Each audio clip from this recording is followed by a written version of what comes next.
Assalomu alaykum YouTube kuzatuvchilarim. Bugun sizlar bilan o'zimni kichkina fermam bilan tanishtiraman. Yaqinda olgan qora shahzoda tovuqlarimiz. Yaxshi holatlari.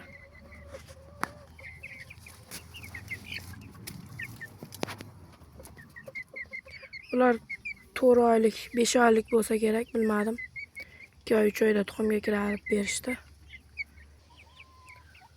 Bular yaqinda oldim. Bular 2 yil oldin olgan tuxum yo'nalishidagi tovuqlarim. Bular 10 ta edi. Itga egizib qo'ydik anchasini. Tuxumlari ham bor.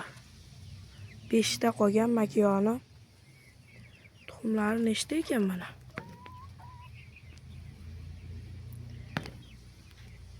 Bitta, 2 ta, 3 ta, 4 ta, 5 ta. Kecha olingan mana. Tuxum tuvishi yaxshi.